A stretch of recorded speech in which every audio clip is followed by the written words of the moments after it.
Alors, tu ne peux pas dire ce que tu veux. pardon? C'est fini.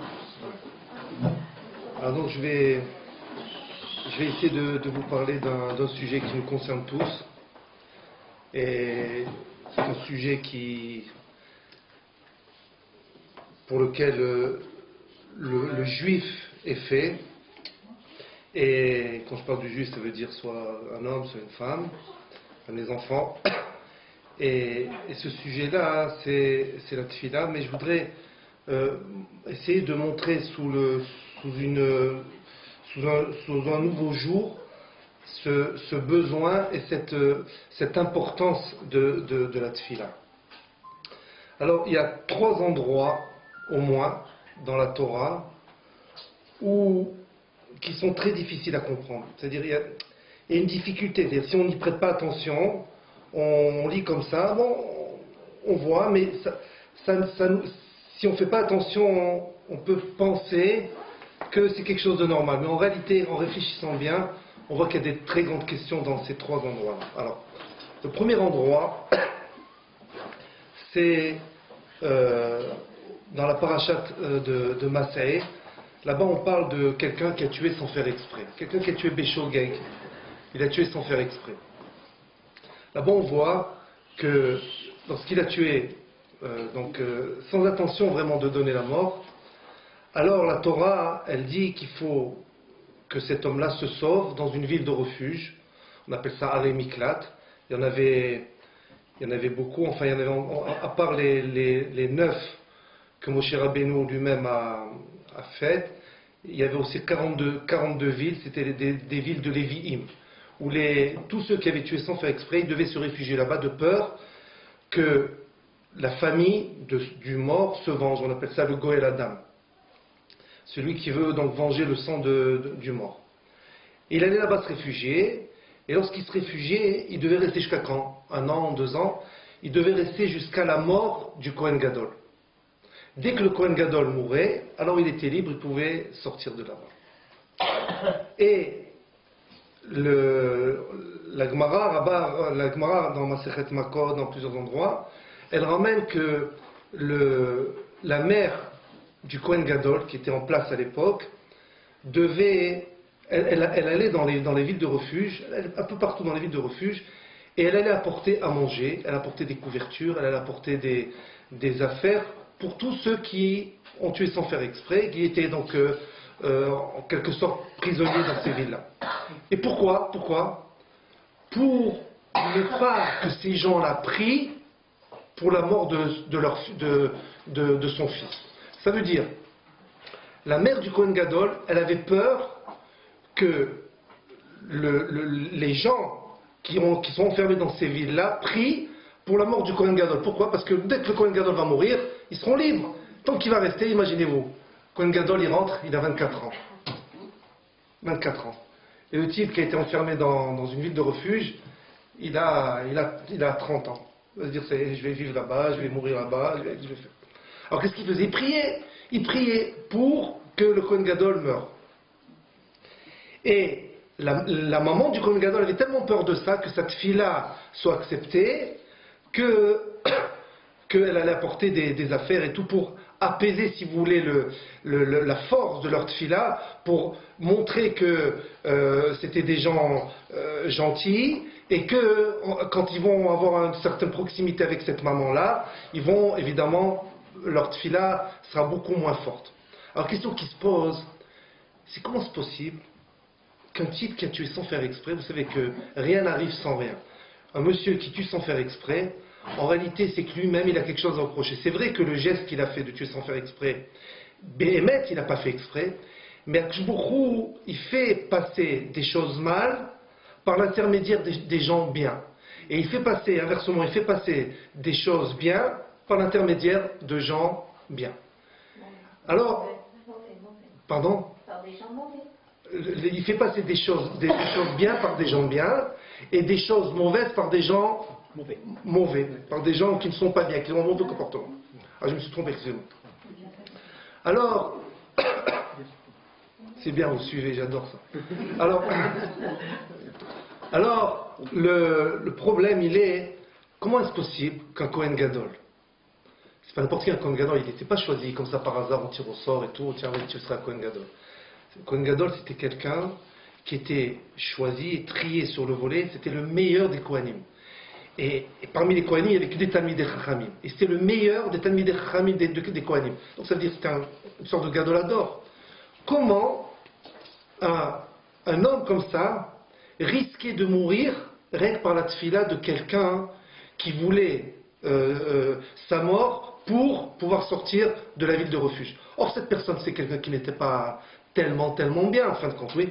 Parce qu'en réalité, la Gemara explique que lorsqu'un monsieur tue sans faire exprès, il faut savoir que celui qui est mort, lui-même il a dû tuer, et il n'y a pas eu de témoin. Donc il ne pouvait pas être accusé de meurtre. Qu'est-ce qu'il fait que je vous Il prend un monsieur qui n'est pas bien, il le met à proximité de cette personne-là qui a tué, et il fait en sorte qu'il fasse un geste pour que cette personne-là qui a tué mais qui n'a pas eu de témoin, il meurt.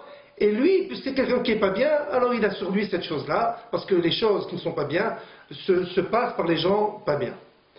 Alors comment? Donc ça veut dire que c'est quelqu'un qui n'est pas un grand sadique, c'est pas quelqu'un qui est vraiment sur qui on peut penser qu'il a fait énormément de mitzvot. On a peur que cette fille-là, elle tue le Kohen Gadol. C'est possible une chose pareille. Et qui c'est ce Kohen Gadol? Un grand Talmid Chacham, un sadique. Comment c'est possible? À ce point, la fille-là, elle a une force comme ça tellement grande. Et en plus de ça,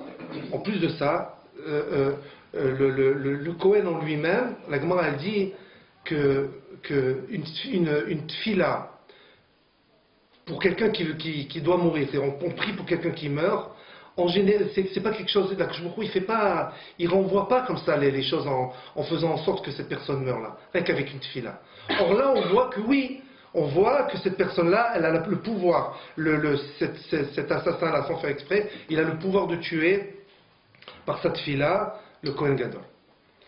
Alors, il y a un passage que vous connaissez tous, dans Ashrei Yoshvei Betecha, là-bas c'est marqué que Hachem, il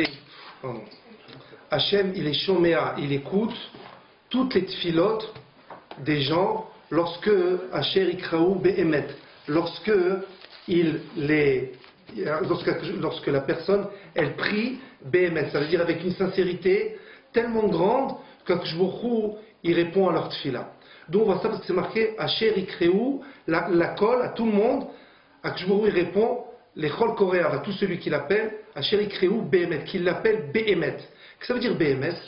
Ça veut dire le type du plus profond de son cœur, du plus profond de ses tripes, il prie.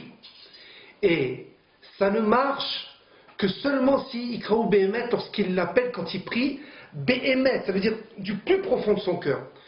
Et c'est quoi ça? Ça veut dire, il faut deux conditions. Première condition, c'est que la personne qui prie, elle a besoin énormément de sa demande. De ce qu'elle demande, elle a énormément besoin. Ça veut dire besoin. Ça veut dire qu'elle sent que cette chose-là, pour elle, c'est quelque chose d'hyper important, de vital. Et deuxième condition, qu'elle se rend compte que la seule personne qui peut lui répondre à cette chose-là, c'est Akadosh Baruch Hu. Si les deux conditions sont réunies, alors Akadosh Baruch Hu, il répond à toutes les tfilotes. Ça veut dire, si une personne prie parce qu'il sait qu'il n'y a personne d'autre à part Hachem qui peut lui répondre, et en plus de ça, il sait que ce qu'il demande, c'est quelque chose qui est vital, il ne peut pas vivre sans ça, Akadosh Baruch Hu, il répond à tout le monde. Et qui sait à tout le monde, la colle à tout le monde, c'est-à-dire même si le besoin de cette personne-là, c'est pas quelque chose qui est mouzdak, ça veut dire qui est juste, malgré tout, que je vous retrouve, puisqu'il demande du plus profond de son cœur, il lui répond. Alors, d'où on voit ça? On a une première preuve des Béné Israël lorsqu'ils étaient en Égypte. Là-bas, c'est marqué comme ça, que lorsque les Béné Israël étaient en Égypte, vous savez combien de temps ils sont restés en Égypte esclaves? On dit comme ça 210 ans. 210 ans. En réalité, si on réfléchit bien, dans les 210 ans, ça correspond, lorsque Yaakov Avinu est rentré en Égypte, jusqu'à que Moshe Rabbeinu les fasse sortir, il y a eu 210 ans. Or, l'esclavage n'a pas commencé à partir du moment où Yaakov Avinu est rentré. Yaakov Avinu, il est niftar à 137 ans, donc ils ont passé plusieurs années en Égypte sans avoir aucun problème. Et le shirboud, vraiment, l'esclavage n'a commencé qu'à la fin, que lorsque le dernier des enfants d'Yaakov Avinu, il est mort. Et c'était qui? C'était Lévi. Après ça, ça a commencé. Donc, et j'ai vu un Ikar Siftei Chachamim qui dit qu'en réalité, ils ont travaillé vraiment, vraiment, vraiment 116 ans. 116 ans. Très bien. Ça fait que quoi? Que dans le Passouk, là-bas, c'est marqué qu'ils ont prié à Kadosh Baruch Hu, ils ont demandé, et lorsqu'ils ont prié, après toutes ces années-là, lorsqu'ils ont prié, Akadosh Baruch Hu, il a entendu leur plainte, et après qu'il a entendu leur plainte, alors tout le processus, Akadosh Baruch Hu, il a envoyé Moshe Rabbeinu, et ainsi de suite. Comment c'est possible ça? Est-ce qu'on peut penser vraiment que ces gens-là, ils n'ont pas prié jusqu'à maintenant? Il a fallu attendre juste simplement que le roi d'Égypte meure, parce que comment ça s'est passé? Il y a eu, ils étaient en esclavage, le roi d'Égypte est mort, et après qu'ils soient morts, là ils ont souffert, ils étaient en train de souffrir, c'est-à-dire ils ont sorti de leur tripes, ils ont commencé à sentir qu'ils étaient très mal, et là c'est marqué Vaya'al Shavatam El Hashem, leur plainte est montée chez Akadosh Baruch Hu, et Akadosh Baruch Hu, qu'est-ce qu'il a fait? Il a envoyé Moshe Rabbeinu. Quoi ça veut dire? Jusqu'à ce moment-là, ils n'ont pas prié ces gens-là. C'est pas possible une chose pareille. Pourquoi? Parce que, comment l'expliquer? Ça fait juste 116 ans, vraiment, que Yaakov Avinu et tous les derniers enfants de Yaakov Avinu, ils sont morts. Est-ce que ces gens-là, ils n'ont pas prié? Qu'est-ce que c'est la tefila? Jamais ils ont prié jusqu'à maintenant. Ça veut dire qu'ils ont été en esclavage, ils n'ont pas prié, et puis il a fallu vraiment que la souffrance soit telle, que quoi? Qu'ils se mettent à prier, à ce moment-là que je pourrais leur répondre. Ils n'ont pas prié jusqu'à maintenant. C'est quelque chose qui est impossible à comprendre, une chose pareille. Alors le pshat, l'explication, elle est comme ça. C'est qu'en réalité, ils ont prié ces gens-là. Seulement, eux, ils se sont dit, les Égyptiens, ce n'est pas des imbéciles. Ils ont vu que c'est Yosef, notre ancêtre, qui a sauvé l'Égypte. Tôt ou tard, ils vont se rendre compte que ce n'est pas bien ce que le gouvernement égyptien est en train de nous faire. Ils vont se réveiller et puis ils vont nous libérer. Donc ça veut dire quoi? Ça veut dire qu'ils ont pensé que c'est vrai, frère, que je vous mais ils ont pensé, on a un plan B. Oui, très souvent ça nous arrive comme ça, vous savez. Des fois on prie à Kjbourou, et puis dans notre tête on demande, je t'en prie, donne-moi ça. Mais en fin de compte on a un petit plan B, on se dit, bon, au pire des cas, j'ai un petit piston, je vais aller voir le maire, je connais quelqu'un, il va m'essayer, il va m'arranger dans ça et tout. Des fois on n'arrive pas à trouver d'appartement. Ouais, ça arrive, des choses tellement simples des fois, enfin simples, c'est pas grave. On trouve pas d'appartement. Et qu'est-ce qu'on fait? On fait à Kjbourou. Après la tfila, plusieurs jours on prie. Et puis, je vais voir un ami, je lui dis, moi je t'en prie, tu sais que tu as un rapport avec le maire, est-ce que tu peux parler avec le maire et tout? Ça fait que quoi? Que je prie que je vous mais je ne mets pas toute ma confiance entière chez Akshbourou. Il y a un plan B, je prends 80% Akshbourou et 20% j'ai un plan B. Akshbourou, quand il voit ça, il te dit, mon ami, écoute, prends ton plan B, utilise-le, et puis voilà. Et on voit des fois, bon, Akshbourou, des fois il répond, des fois il répond pas. Et ils vont dire, tu prends, utilise son plan, tu penses que c'est ça qui va réussir avec ça? Il n'y a pas de problème, fais-le. C'est bon. Ça fait que quoi? Qu'en réalité, les bénis Israël, ils étaient certains que l'esprit égyptien de l'époque va se réveiller. Comment tout un peuple, on est en esclavage, alors que c'est nous, notre ancêtre, qui a sauvé l'Égypte? C'est quelque chose qui n'est pas normal, les choses pareilles. Et ils se sont dit, alors, tôt ou tard, ils vont se réveiller, les Égyptiens vont se réveiller, ils vont nous libérer. Ça fait que quoi? Qu'ils ont mis la confiance d'Akshbourou, ils ont mis leur libération, pas entièrement sur la confiance d'Akshbourou. Sur qui? Sur la sagesse des Égyptiens. Qu'est-ce qui s'est passé? Le roi d'Égypte, il est mort. Alors qu'est-ce qu'ils ont pensé? Ils ont pensé peut-être le roi d'Égypte va mourir, il est mort. Il va y avoir un successeur. Et ce successeur, qu'est-ce qu'il va faire? Il va faire en sorte de nous libérer. Non, là-bas c'est marqué, lorsque le roi d'Égypte est mort, là la plainte des Égyptiens, des Israéliens est montée encore plus forte, et ils se sont tellement plaints qu'Akshbourou il leur a répondu. Pourquoi? Parce que quand ils ont vu que le roi d'Égypte, l'ancien, il est mort, le nouveau il est venu, et rien n'a changé, donc ça veut dire qu'on n'a personne sur qui compter. Si on n'a personne sur qui compter, qu'est-ce qu'il faut faire? Il faut se rabattre sur qui? Sur le premier sur qui il fallait se rabattre.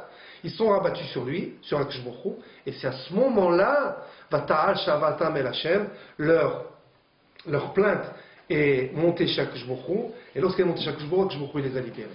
Donc on voit de là qu'il y avait ici les deux conditions chez les Israël n'étaient pas réunies. Ça veut dire, c'était quelque chose de vital pour eux d'être libérés, c'est vrai. Mais ils pensaient jouer sur la carte de la sagesse des Égyptiens pour pouvoir être libérés. Qu'en fin de compte, l'esprit humain n'est pas tellement imbécile à ce point. Ils vont se rendre compte de du mal fondé de notre situation. Malgré tout, alors puisque la deuxième condition n'était pas accomplie, c'est pour ça que je ne leur ai pas répondu. Lorsque, en fin de compte, ils sont aperçus que rien ne changeait et qu'il ne fallait pas du tout s'appuyer sur eux, là ils ont prié à Kishbourou, et là c'était à Chérikraou Bémet, ils ont prié du plus profond d'eux-mêmes, et en priant du plus profond d'eux-mêmes, à Kishbourou leur a répondu. On voit un autre endroit encore dans la Torah. La dernière fois je crois que j'avais parlé de ça, sur Rachel Imenu. Vous savez que Rachel, la pauvre, elle n'avait pas d'enfant au début, et Yaakov Avinu c'était la femme qu'il préférait, enfin la Torah parle de ça, en vérité il aimait tout le monde, toutes ces femmes il les aimait, les 4 femmes, Vada qui les aimait c'est sûr, mais il avait si vous voulez une sorte de proximité un peu plus avec Rachel, parce qu'il sentait que c'était comme ça le complément de sa Neshama. Et là-bas c'est marqué comme ça, quand Rachel elle a vu que Léa Baruch Hashem elle avait des enfants, et qu'elle n'avait pas d'enfants, qu'est-ce qu'elle a fait? Elle était envoyée à Yaakov Avinu, et elle dit je t'en prie, Avali Banim, donne-moi des enfants, prie pour que j'ai des enfants. Sinon, Imaïn, si j'ai pas d'enfants, Animeta, je meurs. Ça sert à rien que je vive. Je meurs, ça sert à rien. J'ai pas de raison d'être. Qu'est-ce qu'il a fait Yaakov Avinu? Vaïharaf, il s'est énervé, al Rachel sur Rachel, et il lui a dit, Atahat Elokim Anoché, est-ce que moi je suis à la place d'Akouch Borou? Est-ce que moi je suis à la place d'Akouch Borou? Et Rachid explique comme ça. Donc, déjà, comment comprendre la réponse de Yaakov Avinu? Qu'est-ce qu'il dit Yaakov Avinu? Moi, je suis à la place d'Akadosh Baruch Hu, moi. Qu'est-ce que tu me demandes à moi d'abord de prier pour toi? Moi, je suis pas à la place d'Akadosh Baruch Hu. Comment Yaakov Avinu, c'est le Gadolador, c'est un grand sadique. Elle demande à celui, à qui? À son mari, elle demande. À qui elle va demander? Il n'y a pas plus grand sadique que son mari. Elle a tout donné pour lui. Elle a quitté son père. Elle s'est rendue compte de la petite coup de Yaakov Avinu. Elle demande à son mari de prier. Et Rachid, et en plus de ça, c'est comment la réponse? La réponse est, c'est énervé. C'est énervé. Qu'est-ce qu'il aurait pu lui dire? Il aurait pu dire, tu sais ma chérie, t'inquiète pas, les attachés, il va nous aider. Enfin, en tout cas, l'encourager, faire en sorte de lui donner de l'espoir. Là, il s'est contradit. Pourquoi moi je suis à la place de débrouille-toi. Comment c'est possible? En plus, c'était la femme qui préférait le plus. C'est possible une chose pareille. Quand on lit ça dans la Torah, on lit comme ça, on passe, mais quand on fait attention, c'est pas normal. Une réponse comme ça, surtout dire à Koravine, c'est pas normal. Et pour enfoncer le clou, encore plus, qu'est-ce qu'il dit Rachid? Rachid il dit que Rachel, elle lui a dit, à Yaakov, elle lui a dit, fais comme ton père Yitzhak. Lui aussi, il n'avait pas d'enfant, avec ta mère Rivka, il n'avait pas d'enfant. Il a prié, et qu'est-ce qui s'est passé? Ils ont eu des enfants. Pourquoi tu pries pas comme il a prié Yitzhak? Rachid dit, qu'est-ce qu'il a répondu Yaakov? Il lui a dit, écoute-moi ma chérie, il faut que tu saches. Il faut que tu saches. Moi, j'ai déjà des enfants avec Léa. J'ai déjà des enfants. Puisque j'ai des enfants avec Léa, qu'est-ce que tu veux faire? Prie-toi. On répond comme ça. Parce que j'ai des enfants avec Léa, qu'est-ce que je te fasse? C'est comme ça. Moi, je ne suis pas comme mon père. Mon père, il n'avait pas d'enfants. Il a prié, il avait besoin. Moi, j'ai des enfants, qu'est-ce que je te fasse? C'est une réponse, ça. C'est la folie. Comment il peut parler comme ça? Alors, avec ce qu'on vient d'expliquer, Bezrat Hashem, on peut répondre. Écoutez bien. En vérité, Yaakov Avinu, il dit à Rachel, il lui dit, écoute, il faut que tu saches. Moi, je ne suis pas comme mon père, parce que c'est vrai que c'est important d'avoir des enfants avec toi. C'est sûr que je vais avoir des enfants avec toi, c'est sûr. Mais étant donné que j'ai eu déjà des enfants avec Léa, ma demande n'est pas une demande entière, quelque chose que j'ai besoin impérativement, je ne peux pas vivre sans ça. J'ai déjà des enfants en réalité. Par contre, toi, tu n'as pas d'enfant. Chez toi, c'est quelque chose d'impératif. Et donc, c'est toi qui dois prier. Et en plus de ça, à qui il faut que tu pries? Il faut que tu te rendes compte que moi, je suis rien du tout. C'est-à-dire, c'est vrai que je peux prier pour toi, c'est vrai que je pourrais t'aider. Mais la seule personne et unique personne qui doit prier, c'est toi. Pourquoi? Parce que tu dois avoir 2 conditions. Et tu les as. Première condition, c'est que pour toi, c'est quelque chose de nahout, c'est important, de vital d'avoir des enfants. Et deuxième chose, c'est que il n'y a que Akadosh Baruch Hu qui peut te donner. Moi, je ne peux pas te donner parce que je suis simplement un homme, et c'est pour ça qu'il s'est élevé contre elle. Il dit, pourquoi tu me demandes à moi? Pourquoi tu me demandes à moi? Mais va demander à celui qui peut te répondre, parce que c'est le seul qui peut te répondre. Et qu'est-ce qui s'est passé? Regardez bien, tout de suite après, 2 psukim après, c'est marqué qu'elle a prié, et c'est marqué Vaishma Hashem, Vaiskor Hashem et Rachel, il s'est souvenu de Rachel, et c'est marqué Vaishma Elea, et il l'a entendu à elle.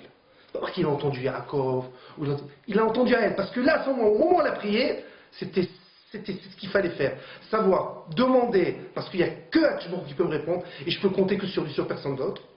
Et c'est quelque chose chez moi qui est vital. Il y a encore moi aussi, pour moi, je voudrais avoir des enfants de toi. Mais pour moi, c'est pas vital. Pourquoi c'est pas vital? Parce que j'ai déjà.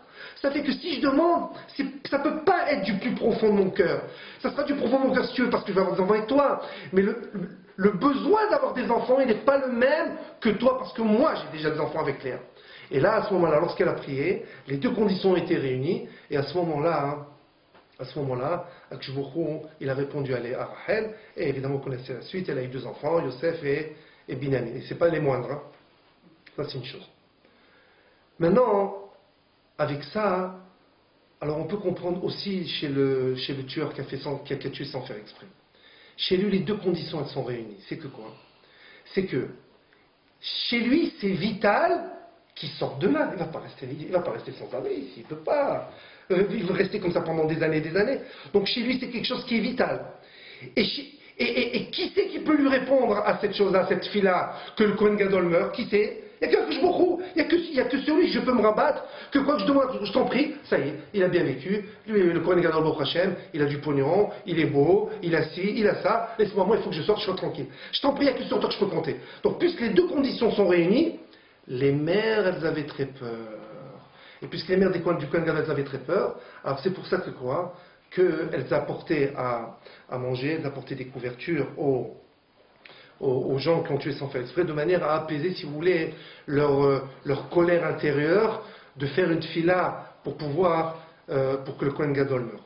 Donc on voit d'ici cette force de la fila, c'est pas quelque chose qui est simple, c'est que Mamash, Akadosh Baruch Hu, il est prêt à te répondre à tout. À tout. Seulement, il faut évidemment que quoi? Asher Ikraou Behemet, que tu pries Mamash Behemet, du plus profond de toi-même. Et comment tu montres que tu pries du plus profond de toi-même? C'est quand tu sens que quoi, ce que tu demandes c'est vital. Et deuxième chose, qu'il n'y a que lui qui peut te répondre. Si tu as ces 2 conditions réunies, je pourrais te répondre. On voit ça, vous savez que moi dans ma Secret Sanhedrin, elle ramène aussi, elle rapporte que, vous savez, il y a ce qu'on appelle Abba Bemarteret. C'est quelqu'un qui vient en cachette, il vient pour cambrioler une maison. Imaginez-vous, il voit une maison. Ça fait pas mal de temps qu'elle est a priori, elle n'est pas éclairée, les volets sont fermés. Et puis il se dit, qu'est-ce que je vais faire? Je vais creuser un souterrain, je vais rentrer dans la maison, et là-bas, je vais me taper un petit Van Gogh, un petit Matisse, un petit truc comme ça, et je vais Baruch Hashem. Il dit Baruch Hashem pour ça. Et il rentre, il creuse un tunnel, il va, et il rentre, il commence à vouloir prendre, il décroche ça, en plus ça décroche derrière, il voit le contrefort, il prend. Et à ce moment-là, tac, il y a une lumière qui s'allume, et le propriétaire des lieux, il dit, oh, qui est là? Et le type, il est là avec sa... Maintenant c'est la mode des Kalachnikov, il est là comme ça, il entend le truc. Qu'est-ce qu'il fait? C'est marqué comme ça. Ce voleur-là, c'est quelque chose de pas bête ce qu'il fait. Mais à ce moment-là, il est en train de prier Hachem. Qu'est-ce qu'il prie? Il dit, je t'en prie, pour que je ne me fasse pas tuer, pour que je ne me fasse pas attraper. Et à ce moment-là, évidemment, c'est quelque chose de vital pour lui, oui. Et ça, il prie du plus profond de son cœur, il prie. C'est marqué que je il répond même à cet homme-là. Même à cet homme-là, il répond. Et il arrive peut-être qu'il arrive à se sauver, en fin de compte. Ça veut dire, on voit de là qu'Akadosh Baruch Hu, il répond, même si ta tefila n'est pas justifiée, malgré tout, Akadosh Baruch Hu te répond parce que tu demandes du plus profond de toi-même. Là, t'es combien de fois des fois on prie, mais là, c'est vrai, on prie. Après la Hamida, avant de reculer 3 pas, à part les 18 brachot qu'on a fait dans la Hamida, avant de reculer, on demande Akadosh Baruch Hu, donne-moi ça, et voilà, tout ça pour toi, pour que je puisse ça, la parnassa, la santé pour les enfants, les mariages, le pognon pour les mariés, et tout ça, oui, et je t'en prie, on demande. Bon, mais on demande, mais ça veut dire, bon, on se dit, bon, au fond de nous-mêmes, on se dit, bon, de toute manière, je sais que la banquière, Madame Zerville, vous la connaissez tous, ouais, elle va me prêter, nous Hachem, je sais, j'ai pas de problème. Ça fait que quoi? Puisqu'elle va te prêter, bah, la tefila, elle n'est pas, vous comprenez, plus ça nous a. Et puis, de l'autre côté, on voit, lo alenu velo alechem, on roule, il nous arrive un accident, en voiture. Bon, prochainement, on sort indemne. Mais qu'est-ce qu'il y a? La personne qui a conduit, qui a fait l'accident, elle n'était pas assurée. Elle n'était pas assurée. Alors, vous savez ce que ça donne, ça, hein? Allez, nous, elle n'était pas assurée. Puis qu'est-ce qu'il fait? Ce type-là, il appelle son frère, ou il appelle son père, ou il appelle un ami. Il lui dit, je t'en prie, est-ce que tu peux venir tout de suite? Toi, je sais, par exemple, c'est la voiture de son père. Je te prie, est-ce que tu peux venir tout de suite, comme ça, sur le constat? Qu'est-ce qu'on fait? Tu mets ton numéro de permis, pas le mien, parce que moi, ton numéro de permis, pour que toi, tu sois assuré.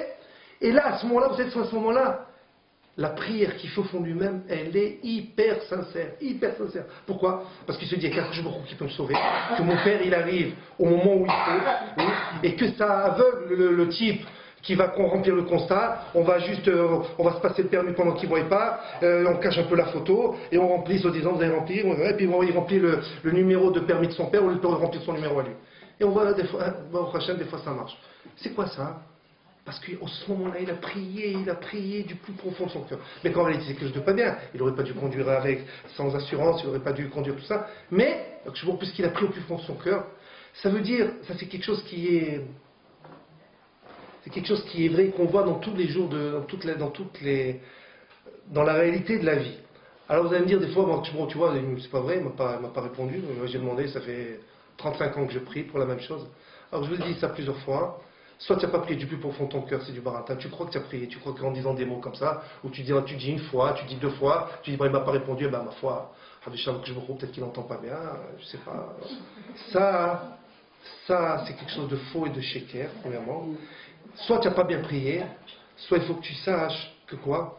Que si ça ne vient pas, c'est que ce n'est pas bon pour toi. Ah, mais si tu pries du plus profond de ton cœur, même si ce n'est pas bon pour toi, que je vous te réponds. Mais il faut que tu cries Béhémet, il faut que quoi? Que tu demandes les choses avec une volonté, avec une sincérité, tellement que je vous te répondra. Ça c'est marqué à Chérikraou, Béhémet. Ça c'est un point. Et je voulais... Encore un petit quart d'heure juste. Je voulais vous parler d'une question qui s'est posée il y a quelques temps, il n'y a pas longtemps à Bnei Brak. Et alors on voit ici d'un côté la force de la tfila, la tfila, et aussi tout ce qui nous arrive évidemment c'est Mina Shamaim. Et comment, vous allez me dire ce que vous en pensez vous, comment raisonner dans une situation pareille? Je vais vous dire ce qui s'est passé exactement. Une fois, il y a un type, un vrai collègue, quelqu'un qui étudie au collège à Bnei Brak. À Bnei Brak, vous savez, il y a rien. Il y a des kolélim, des yeshivot, des magasins, oui, et il n'y a pas de restaurant. Les petits falafels qu'il y a, c'est juste pour le prendre et on ne mange pas sur place. Et tu manges ailleurs, mais tu ne manges pas sur place. Pourquoi? Pour montrer que ce n'est pas une ville où on perd son temps, on passe, même que tu as besoin des fois de te détendre, mais que tu ne passes pas ton temps. Il n'y a pas de restaurant là-bas. Vous savez, il n'y a pas de restaurant. Il n'y a pas. Vous sortez juste de Bnei Brak, vous tombez une rue, vous tombez dans une ville qui s'appelle Ramat Gan, et là vous avez tout ce que vous voulez. Mais juste avant, oui, il n'y a pas, il y a des trucs sur place. Les gens ils font qu'étudier. Et voilà, écoutez bien, un type il revient du collège le soir, il est 11h du soir, il a étudié et tout, il revient fatigué. Et voilà, il rentre chez lui à la maison, sa femme elle attend, il est chez Traïl, elle attend, elle a servi à manger, de 2 ou 3 mots comme ça, on discute, et hop, on va se coucher. Et puis voilà. À peine il vient se coucher, tape à la porte. Oh, son là, dis-moi, tu attends quelqu'un? Non, et toi, tiens, non, pas du tout, je sais pas. Voilà. Ils ouvrent la porte et ils voient 2 flics, avec les barrettes là, comme ça et tout, 2 flics. Tu t'appelles Goldstein, toi, oui? Il dit, oui, je m'appelle Goldstein. Il dit, écoute, tu viens tout de suite, tu vas aller au commissariat de police à Tel Aviv. Moi, ça va pas, pourquoi, qu'est-ce que je veux? Et les types, sans chercher à comprendre, sans chercher à écouter les justifications du type, ils prennent, me noter. Et Et la femme, elle se fait crier, les enfants, ils se réveillent dans la nuit, imaginez-vous comment ça se passe et tout. Et lui, il comprend pas, il dit, ah, écoute, ça doit être une erreur, il s'est mis à Shamaim, t'inquiète pas, tout va bien, t'inquiète pas. Et la femme, elle crie, elle s'énerve. Et les deux flics, ils prennent, ils le descendent, et ils le mettent dans le panier à salade. Alors, vous savez qu'à Bnei Brak, il n'y a pas de policier. Il n'y a ni policier, ni commissariat de police, il n'y a rien du tout. Et quand une voiture de police elle arrive et elle monte chez quelqu'un et qu'elle a le gyrophare, vous voyez, même à 11h du soir, même à minuit, vous voyez tout le monde par les fenêtres, qu'est-ce qui se passe, Macara, qu'est-ce qui se passe, tout ça. Imaginez-vous le type, donc il est connu dans le quartier, il descend avec les menottes, il rentre là-bas dans le panier à salade. Et ils vont jusqu'au commissariat là-bas à Tel Aviv. Et là-bas, on lui dit, on le fait rentrer dans une, c'est en garde à vue, dans une prison en garde à vue, cellule. Et il se dit, mais je voudrais m'expliquer, je voudrais comprendre, qu'est-ce qui se passe et tout. Écoute, rien du tout, tu passes la nuit ici, demain, notre chef, il arrive, et tu parles avec lui. Alors, pourquoi vous n'êtes pas venu me chercher demain? Ce soir, parce qu'on est sorti chez toi. Bon, très bien. Il rentre dans une cellule, il voit un type dans la cellule. C'est un type, t'es pas comme lui. Tu le vois des fois, tu peux dire, bon, il fait peur. Hein, il s'assoit, et puis comme c'était quelqu'un qui parle facilement et tout, il a commencé à engager la discussion, à parler. Et lorsqu'il a engagé la discussion, il lui a dit, tu es marié? Il lui a dit non, mais je vais bientôt marier. Ah, c'est bien, Mazal Tov et tout ça. Et avec qui tu vas te marier? Je vais me marier avec la femme de mon frère. Ton frère. Comment femme de ton frère? Il dit oui, mon frère, il est mort. Puisqu'il est mort, je vais me marier avec ma belle-sœur. Et d'ailleurs, je m'occupe de son enfant. Il dit quoi? Tu t'occupes de son enfant, donc c'est-à-dire d'un enfant qu'ils ont eu, le frère et la femme avant, et lui, il va se marier.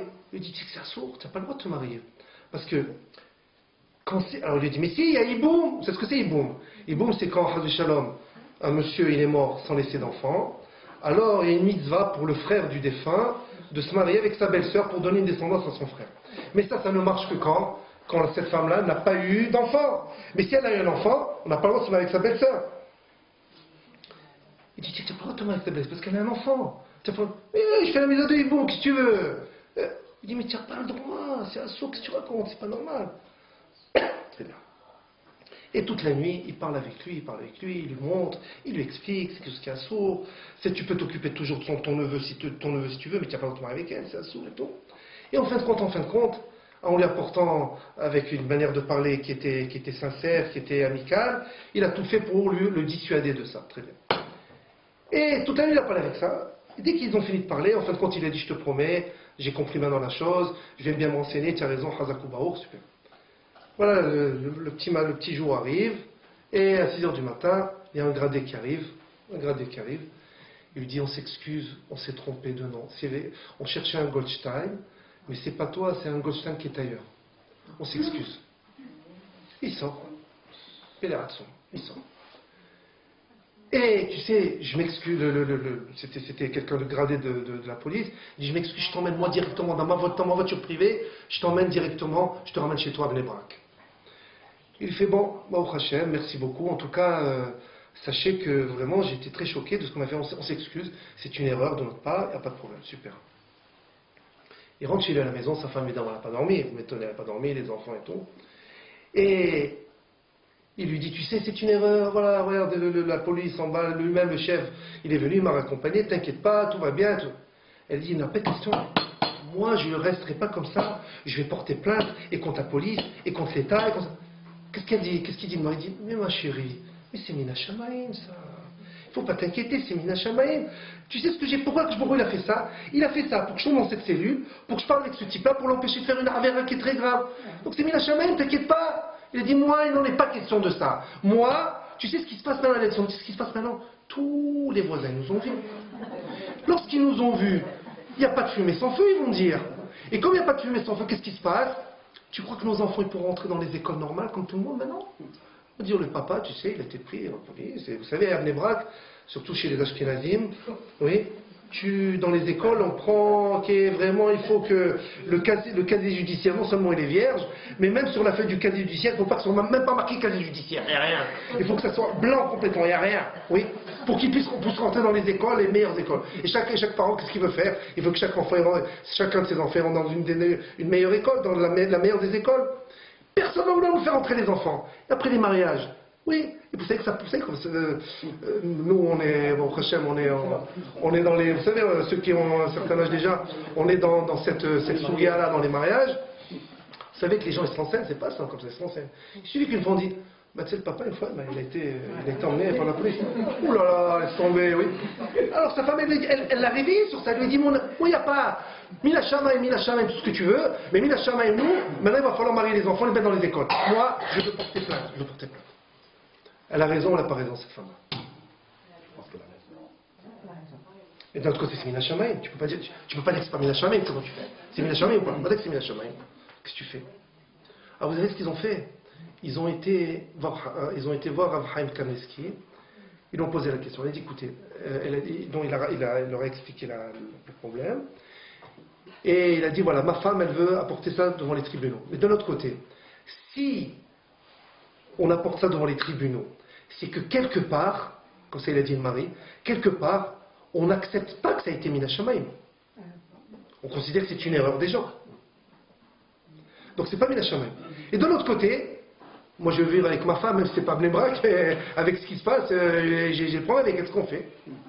Afin qu'est-ce qu'il lui a dit, il faut que tu saches mon ami, ta femme elle a raison, elle doit porter plainte. Pourquoi? En vérité c'est Mina Shamaim. Il fallait que ce soit toi, tu étais peut-être le seul qui pouvait dissuader ce type-là. Donc ça c'est Mina Shamaim. Il n'y a aucun problème. Maintenant, porter ça devant les tribunaux, elle a raison, de manière à ce que ça ne se reproduise plus pour les autres. Il faut que les gens ils fassent attention dans leur dossier, dans leur truc, il faut qu'ils fassent attention à ne plus faire des confusions tellement graves. Et ça, il faut que tu le fasses. D'un côté, c'est vrai que c'est Mina Shamaim. Ouais. Et elle, la mère, la femme, elle a dit, moi je veux aussi des pitsouim. C'est quoi des pitsouim? Des indemnités. Des indemnités. Ça, il a dit, ça, il ne faut pas demander d'indemnité. Parce que si tu demandes des indemnités, ça alors ça ne sera pas Mina Shamaim. Tu montreras que ce n'est pas Mina Shamaim. Demander, apporter ça devant les tribunaux, ça c'est quelque chose qui est normal, de manière à que ça ne se reproduise plus. Mais sache que ce qui est arrivé, c'est pas que c'est Mina Shamaim. Et quoi? Comme je l'ai dit au tout début, quand tu vois où il fait passer des choses bien par des gens bien et des choses mal par des gens mal. Ça veut dire, toi ce que tu as fait c'est quelque chose de bien. C'est vrai que ça a l'air d'être pas bien, parce que l'entourage a vu, mais le fait que quoi, il n'y avait que toi qui pouvais dissuader ce type-là. Et ça, tu étais la seule personne, c'est quelqu'un de bien. Sache, il faut qu'elle porte plainte au tribunal, c'est vrai, mais puisque si tu considères au fond toi-même que c'est Mina Shamaim, tu n'auras pas à craindre, ni pour les écoles, ni pour le mariage de tes enfants, tu craindras, il n'y a aucune crainte à avoir, parce que puisqu'Akadosh Baruch Hu, il a voulu ça de toi, il ne va pas te planter de derrière, c'est pas possible. Il peut pas te prendre pour faire une mitzvah, et d'un autre côté te planter de l'autre côté. Ça c'est ce qu'il a répondu à Ephraim Kanievsky. En tout cas, qu'est-ce qu'on voit de là? On voit de là que, évidemment, tout est Mina Shamaim. Et même ce qu'on a peur, même sur les conséquences de ce qui nous arrive, malgré qu'on accepte et qu'on est conscient que c'est Mina Shamaim, même sur ces conséquences-là, si on sait que c'est Akadosh Baruch Hu qui nous l'a envoyé, vraiment on le ressent, alors il ne faut pas avoir peur de ça et que Akadosh Baruch Hu nous aide. Alors des fois dans la vie de tous les jours, ça nous arrive plein de choses comme ça. Il faut faire confiance à Akadosh Baruch Hu et se laisser guider, tout en ayant évidemment en faisant ce qu'on appelle une ishtadlout. Il faut faire une ishtadlout, il faut faire un effort de soi-même, mais il faut bien sentir que tout est Mina Shamaim et que Akadosh Baruch Hu il nous guide dans beaucoup de choses, dans toutes les choses, et que c'est lui la seule personne qui peut nous aider dans ce qu'on a besoin, dans ce qu'on demande. Des questions? Oui, si vous avez des questions, c'est... Questions? Quand on fait pour son enfant, pour quelqu'un de sa famille, quelqu'un qui nous est proche, et qu'on fait des tfilotes depuis un certain temps, et apparemment il n'y a rien qui se passe, même si qui sont avec Kavana, je parle des tfilotes avec Kavana, d'accord? Ouais. Qui n'est pas méritant? La personne qui fait la tfila ou la personne pour qui on prie? pour qui on demande. Vous avez compris la question? C'est moi la question. Bonne question. Alors je vais vous dire quelque chose. D'abord, il faut savoir que la personne elle-même, celle qui est malade par exemple, comme ça dans sa cana, il faut qu'elle prie pour elle-même. Yaakov Avinu, c'est sûr qu'il a prié pour que Rachel ait des enfants. Mais il s'est énervé contre elle du fait que tu comptes trop sur moi et tu ne comptes pas sur toi-même. Il faut que ce soit toi-même qui prie. Ça veut dire, dans le cas que vous me dites par exemple, c'est vrai que nous on doit prier pour la personne. Mais celle qui est au cœur du sujet, ça veut dire la personne elle-même qui est malade, il faut qu'elle prie elle-même. Alors si elle-même, elle ne prie pas tellement, même on l'a beau prier pour elle, mais si la personne n'est pas consciente que c'est elle qu'il faut qu'il prie pour elle-même, peut-être la tefila, je pourrais pas lui répondre, mais ça ne veut pas dire que la tefila soit entière. Vous comprenez ce que je veux dire? Ça veut dire, ça on voit, vous savez d'où on voit ça de Ishmaël, je m'excuse, pour répondre à ça, on voit ça de Ishmaël. Ishmaël, là-bas c'est marqué comme ça, hein, que, vous savez qu'Abraham Avinu, il a renvoyé sur l'ordre de Sarah, il a renvoyé Ishmaël et Agar, il les a renvoyés. Et quand ils sont arrivés dans le désert, ils n'avaient plus rien, ils n'avaient plus d'eau, l'eau s'est tarie, ils n'avaient plus d'eau. Et qu'est-ce qu'elle a fait? Elle a pris le son petit, elle s'est dit, moi je ne veux pas voir la mort de l'enfant. Elle a mis sous un petit arbre dans le désert, un petit arbuste. C'est pas le désert c'est pas les déserts, vous savez qu'il y a au Sahara, tu vois, des dunes à perte de vue et tout ça, il n'y a pas un seul arbre, il y a pas... Non, vous savez, dans les déserts en Eretz Israël, il y a des petits arbustes, des petits trucs comme ça. Vous savez, quand vous descendez vers la mer Morte, vous avez vu, c'est le désert, mais il y a des petits arbustes, des petites trucs comme ça. Alors, elle l'a mis sous un arbuste là-bas, puis elle a dit, moi je ne veux pas voir la mort, elle est partie, elle s'est sauvée, elle était un peu loin. Et là, c'est marqué que quoi? Qu'elle a prié, évidemment, mais c'est marqué qu'Ishmaël aussi l'a prié pour lui-même. Et c'est marqué quoi? Vaishma et kol ayeled. Akshbourou, il a entendu la voix de l'enfant. Pourtant, sa mère, elle priait. Akshbourou, il a écouté qui? La voix de l'enfant, parce que lui, il a prié pour lui-même. Ça veut dire, si quelqu'un, il espère sur les tfilotes des autres, vous savez ce qui arrive, des fois, on va chez les gens, on dit, tu peux faire tes lignes pour moi? Je sais pas, quelqu'un dit, je dois subir une opération, ou je dois faire telle chose, ou dans telle situation. Tu peux lire tes livres pour moi. Hein, vous lisez après la tefila, après le matin, lisez tes livres pour moi. C'est sûr que ça va aider. Mais est-ce que lui, il lit pour lui-même? Est-ce qu'il pense lui-même? Est-ce qu'il prie pour lui-même d'abord? Prie pour toi-même. Aide-toi peut-être avec les autres, c'est vrai, mais il faut que toi-même tu sois conscient que c'est toi, il faut que c'est ta demande. Et c'est seulement à toi que je vous répondra. Mais si nous-mêmes, on continue à dire, oh, je vais voir tel rave. Même les rabbiniques, vous savez, même les rabbiniques, c'est la même chose. Hein. Même les rabbiniques, quand on va à l'exonie, on demande des brachos, on demande des choses comme ça. Mais l'exonie vous diront, il faut que tu pries toi-même d'abord. Il faut que tu pries. Nous, on va essayer de prier pour toi, on va tout faire. Mais il faut que toi, tu sois conscient de ton problème et que tu pries pour toi. Et que tu pries, car que je vous te réponde à toi, et que tu pries du plus profond de ton cœur. Sinon, c'est sûr que ça ne peut pas marcher. Ça ne peut pas marcher, c'est impossible. Non, mais ça, c'est quand on a conscience, si vous voulez,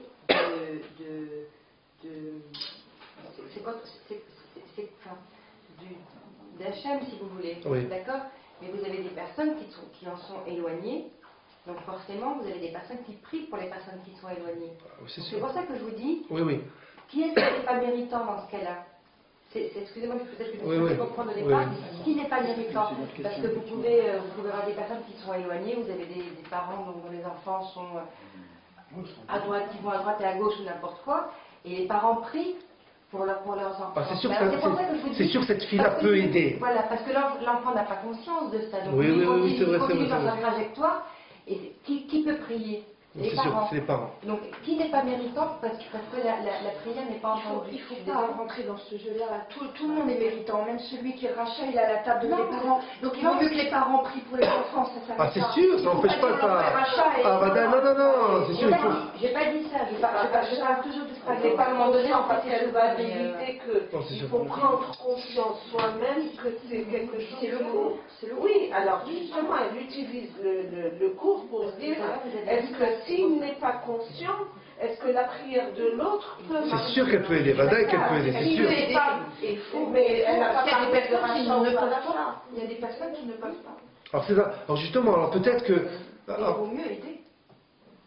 C'est sûr qu'il faut prier. Il faut prier. C'est-à-dire, il faut prier pour que cette personne prenne conscience. Voilà, ça en vérité le truc.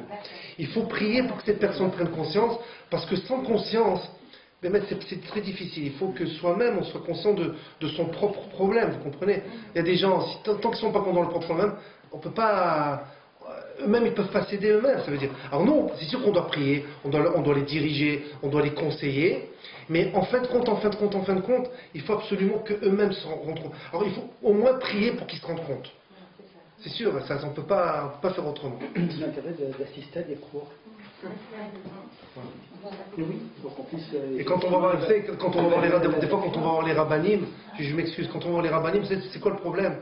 Quand on voit les rabbinim, on leur demande par exemple de faire une bracha pour ci, pour ça. Alors il faut savoir que le Rav, il a une grande force, c'est vrai, il a une grande force, mais pourquoi? Ça veut dire, on considère que ce Rav-là pourra par cette fille-là, faire en sorte qu'on soit répondu, on soit exaucé. Vous savez pourquoi? Parce que, je parle des Gdolim, des vrais Gdolim, des Gdolim. Ces gens-là, ils aiment le clan d'Israël d'une force inimaginable. On ne se rend pas compte. C'est par exemple le Hazonish, il ne dormait pas, il s'occupait du clan d'Israël sans arrêt, le Hafid Sraim, sans arrêt, mamage du plus profond.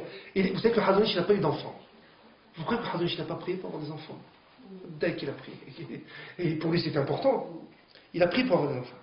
Seulement, il s'est rendu compte, après, avec le temps, il a dû se rendre compte que s'il avait des enfants, il serait occupé d'eux.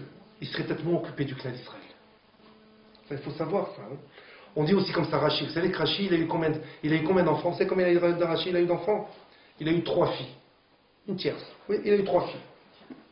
3 filles. Il n'a pas eu de garçon. D'après vous, pourquoi il n'a pas eu de garçon? C'est pourquoi il a eu des garçons? Parce que s'il avait eu des garçons, il serait occupé d'eux dans leur limoud.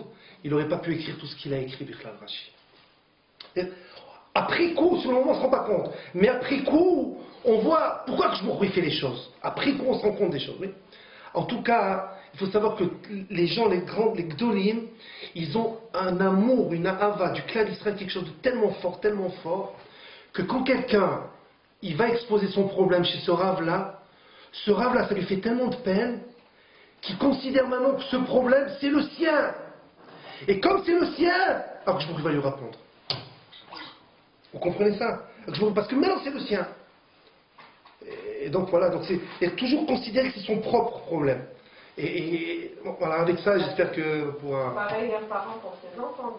C'est sûr. C'est pour ça, quelque chose qui est nahout, qu'on sent que c'est tellement vital, c'est sûr que je... Je peux juste finir la question pour rebondir sur ce que vous venez de dire, c'est-à-dire des couples vraiment extraordinaires.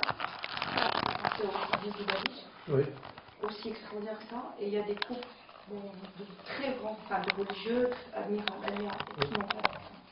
Vous savez, il y a des choses... Je vais vous dire, eux, par leur prière, ils n'arrivent pas à avoir un enfant. Je vais vous dire, vous savez, il y a une phrase que les gens... Alors, je vais vous dire, et ça c'est quelque chose qui est émet. Marqué comme ça, c'est une phrase qui est vraie. Les voies du Seigneur sont impénétrables. Vous connaissez ça, oui? Ça veut dire, c'est sûr qu'il y a une raison. C'est sûr qu'il y a une raison. Alors, des fois, on la voit après coup, on la voit 50 ans plus tard, on la voit après coup. Mais il faut savoir que si, en fin de compte, ça arrive à ce genre de personnes, c'est qu'Akshbourou, le mieux pour eux, c'est que ça soit ça. Nous, on ne se rend pas compte. Mais leur neshama à eux, oui, à ces personnes-là, à ces gens-là, sont d'accord sur ça. Vous savez, vous savez avant qu'on naisse, la neshama elle est dans le ciel. Vous savez, vous avez un Rabbi Loubehaye, vous avez un rapport dans Parashat qui parle du Meraké, vous savez, du parapet ou comment on appelle ça, du balcon qu'on doit mettre pour ne pas qu'on tombe. Vous savez, là-bas c'est marqué, le Rabbi Loubehaye, il dit comme ça. Il dit la neshama, avant qu'elle descende sur terre, c'est-à-dire avant qu'elle soit mise dans un corps, Akshbourou lui dit, voilà, je te propose cette vie-là. Tu acceptes ou pas? La neshama, c'est ce qu'elle dit. Dit Akshbourou, comment je ne peux pas accepter? Si tu me la proposes, c'est que c'est le meilleur pour moi. J'accepte. Akshbourou dit signe.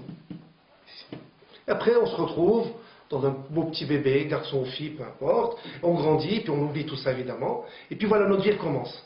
il nous arrive telle chose, telle chose, telle chose, telle chose. Et en fin de compte, on arrive, après 120 ans, et je me dis, tu as vu? Regarde, tu as vu ça? C'est toi qui as signé, c'était le meilleur pour toi.